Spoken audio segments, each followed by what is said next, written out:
Good morning friends. तो फिर से स्वागत है आपका सबका मेरे आज के ब्लॉग में। तो मैंने सेम वहीं से स्टार्ट किया है जहाँ से मैंने कल स्टार्ट किया था।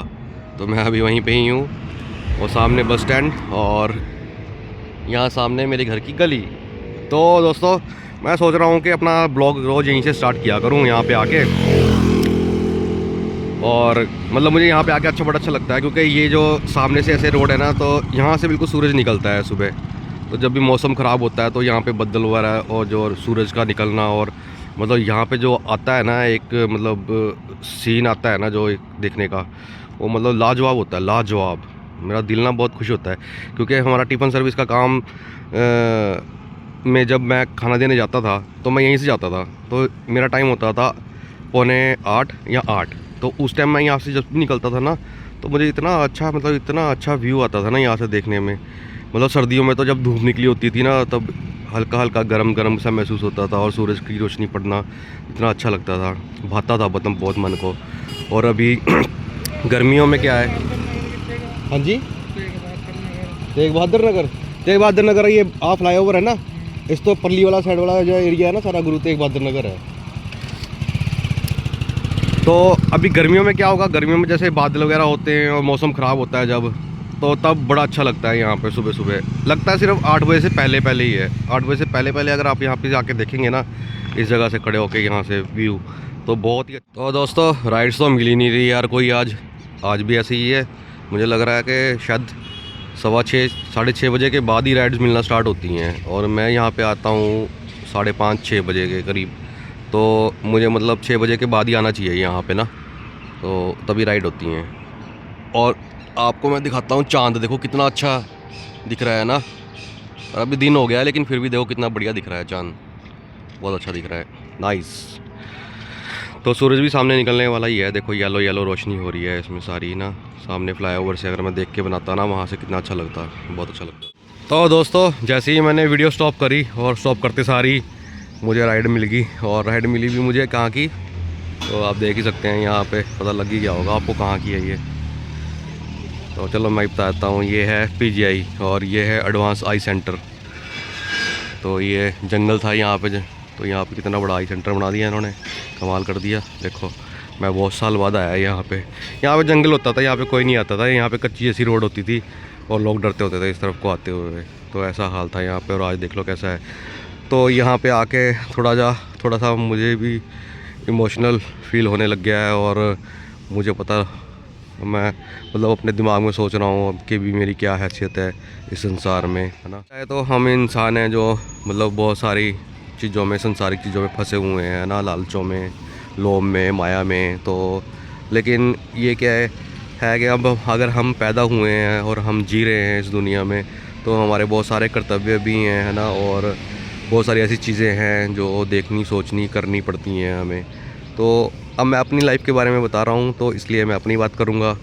तो एक्चुअली में क्या है कि हमारे फैमिली की मतलब मेरे पापा थे जो, तो मतलब अब मैं उनको डिस्क्राइब कैसे करूँ मुझे समझ नहीं आ रहा है। बस मैं इतना बताना चाहता हूँ कि हमारे फैमिली के जो फाइनेंशियली हालात थे ना वो हमेशा से ही ख़राब रहे हैं। तो इसकी वजह से क्या हुआ है कि मैं पढ़ाई नहीं कर पाया, लेकिन मुझे पढ़ने का बहुत शौक़ था और मैं पढ़ने लिखने में अच्छा भी था, लेकिन मैं पढ़ नहीं पाया। तो इस चीज़ का मुझे आज तक भी अफसोस होता है। लेकिन मैंने अपनी मेहनत से काम किया। मैं 13 साल की उम्र में ही अखबार बांटता था अपने सोलन में। तो सुबह मैं अखबार बांटने के बाद मैं 8th क्लास में था, तो 8th क्लास में फिर मैं जाता होता था स्कूल सुबह अखबार बांटने के बाद में। तो मैंने तब से स्टार्ट कर दिया था काम करना और फिर मैंने काफ़ी काम किए हैं, मतलब बहुत सारे काम किए हैं। तो मैं अब बताऊंगा तो आपको वीडियो बहुत ज़्यादा लंबी हो जाएगी। लेकिन हाँ ये है कि जिस उम्र में, उस उम्र में जिन बच्चों को पॉकेट मनी मिलती थी ना 5-10 रुपये, उस टाइम में मेरे पास 100-100, 150-100, 200 रुपये होते थे मेरे खुद के कमाए हुए, मेहनत किए हुए। क्योंकि मैं छत पे जो सरिया बांधते हैं ना, वो सरिया बांधने वाला काम करता होता था। तो उसमें जो मुझे दिहाड़ी मिलती होती थी तो वो मैं अपनी रखता होता था। और उस टाइम डीवीडी आया था, सीडी और डीवीडी प्लेयर का ट्रेंड था उस टाइम, न्यू। तो मैंने जितने भी पैसे मिलने उसकी मैंने सबकी सीढ़ियाँ लेनी, सबकी सीढ़ियाँ। तो मुझे म्यूज़िक का बहुत ज़्यादा शौक़ था। तो मेरे पास इतनी सारी सीढ़ियाँ थी जो मैंने बेड के नीचे, गद्दे के नीचे बिछा के रखी हुई थी, पूरे बेड में बिछी हुई थी। और कुछ सीढ़ियाँ तो कुछ सीढ़ियाँ तो ऐसी थी जो मैंने चलाई भी नहीं थी कभी।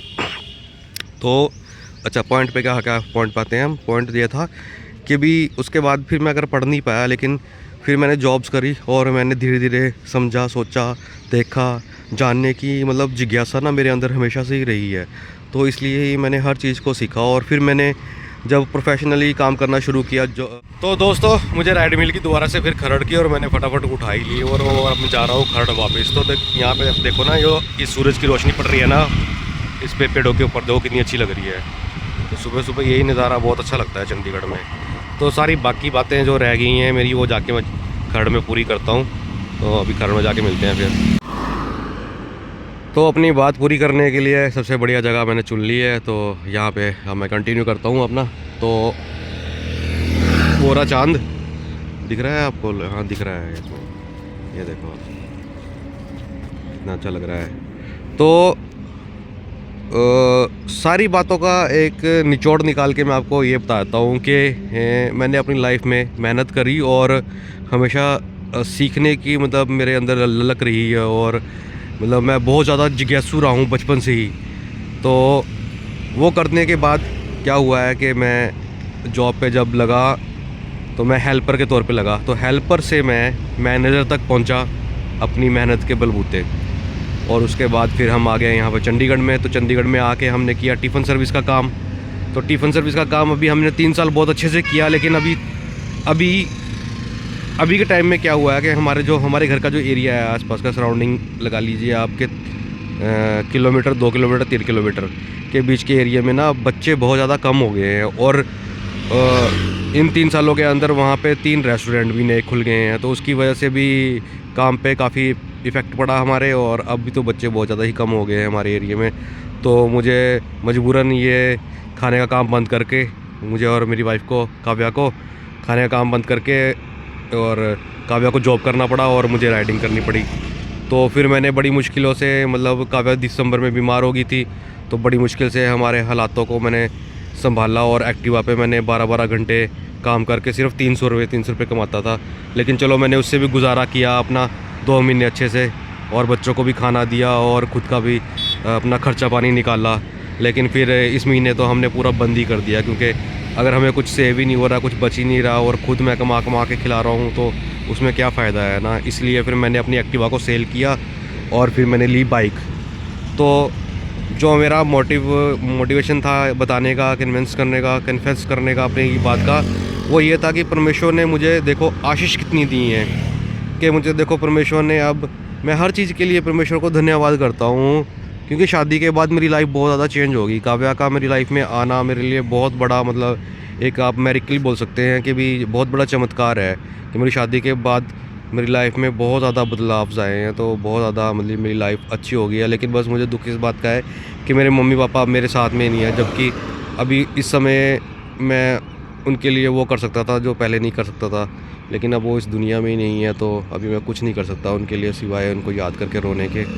पर चलो कोई बात नहीं, सबके माँ बाप ने एक दिन जाना होता है, हमने भी एक दिन जाना ही है, तो ज़िंदगी की सच्चाई है।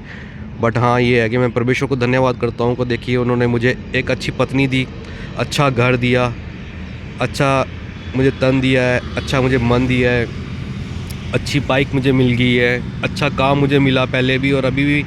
ये बाइक वाला काम, राइडिंग का काम भी मेरे को बहुत अच्छा मिला। अच्छा मेरे को शहर मिला, है ना।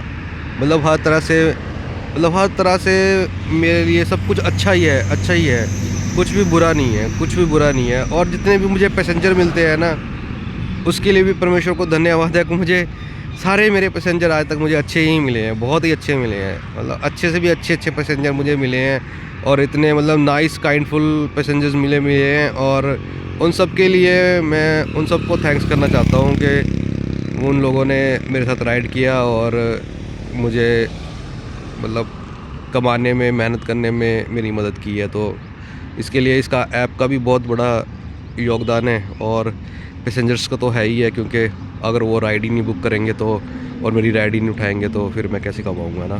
तो ये थी सारी बात सारी दोस्तों। तो आज स्पेशली मैं ये काफ़ी टाइमों से सोच रहा था मैं बताऊँ ये बात, पर मेरी हिम्मत नहीं हो रही थी कि मैं कैसे अपनी लाइफ को शेयर करूँ। करने के लिए बातें तो मेरे पास बहुत सारी हैं, लेकिन अगर मैं सारी बातें करने लग जाऊँगा तो शायद ज़िंदगी भी कम पड़ जाए मेरी।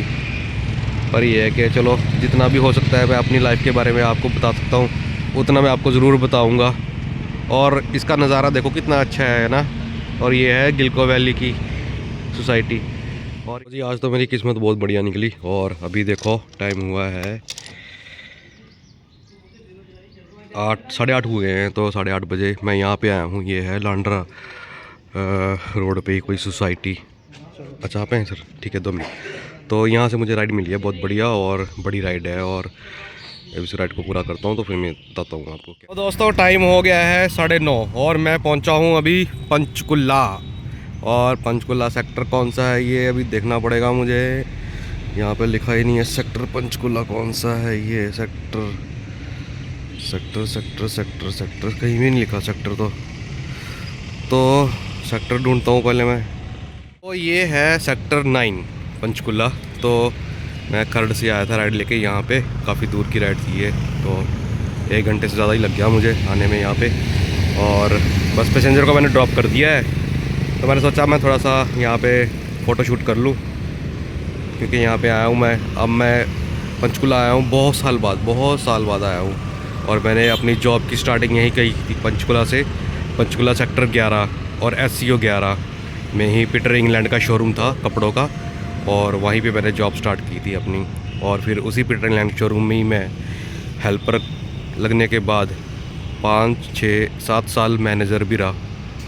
तो बहुत बड़ी उपलब्धि थी मेरे लिए ये तो चलो अब यहाँ से पकड़ते हैं राइड कोई बड़ी सारी। और फिर यहाँ तो चंडीगढ़ 17 की हो, यहाँ 43 की हो, या फिर खरड़ या फिर मोहाली की हो, तो यही राइडें पकड़ूंगा मैं। दोस्तों ये है देखो बाहर से ऐसे दिखती है। ये 4 लाइनें हैं ये ना पूरी। तो ये मंदिर से तो मैंने आपको दिखा दिया था, तो बाहर से भी मैं कहता हूँ दिखाता हूँ आपको कि बाहर से भी कैसा लगता है। ये बहुत बढ़िया है बहुत। दोस्तों एक्टिवा नहीं बाइक का तो बात हो गया है, और मेरा रह गया है। तो ये तो चमक गई है अब बिल्कुल खुले पानी में, ताज़ा पानी में धोया मैंने इसको अच्छे से। एक एक कोने में भी इसके मैंने वो मारा है, क्या बोलते हैं जो लौकी पता नहीं तोरी का होता है, ये देखो ये चीज़ इससे मैंने साफ़ किया है। एक कोना साफ़ किया है इसका। हर जगह से मिट्टी मैंने निकाल दी इसकी, क्योंकि रोड पे जाते हैं ना तो इसमें मिट्टी घुसती रहती है। तो उसको साफ़ ना करो तो फिर बाइक बहुत ज़्यादा गंदी हो जाती है। फिर एट अ टाइम फिर आखिर में ऐसा होता है कि मतलब लास्ट में इतनी ज़्यादा गंदी हो जाती है कि वो वॉशिंग सेंटर में ले जाना पड़ता है उसको, और प्रेशर से ही साफ़ होती है। तो ऐसा होती नहीं। अगर हम इसको रोज़ वॉश करें सिंपल पानी में जैसे, तो फिर इसको ज़्यादा धोने की ज़रूरत नहीं है। बस हल्का पानी मारो वो साफ़ हो जाती है। बस इसके टायर और जो इंजन के नीचे वाला हिस्सा होता है ना, ज़्यादा यही गंदा होता है, और इसका साइलेंसर, ये चीज़ें गंदी होती हैं। बाकी ऊपर से तो साफ़ रहती है ये। और बाकी इसका जो हैंडल वगैरह होते हैं ना, यहाँ पे तारे वगैरह हैं, इनमें बहुत ज़्यादा मिट्टी जाती है, तो इनको साफ़ करना बहुत ज़्यादा ज़रूरी। तो दोस्तों मुझे लगता है कि कंपनी वालों ने भी इतनी साफ़ नहीं दी होगी बाइक जितनी मैंने अभी कर दी है बाइक साफ़ है, और बिल्कुल पॉलिश करके एकदम शाइन कर रही है। तो दोस्तों शाम के बज गए हैं 6, पूरे 6 बज गए हैं, और 3250 किलोमीटर मैंने चला भी लिया इसको। तो शाम के बज गए हैं 6 और मैं पहुंच गया हूँ 17 सेक्टर बस स्टैंड। तो यहाँ पे जो पैसेंजर हैं उनका कोई डॉक्यूमेंट आया हुआ है बस में से, और वो हैं हिसार से।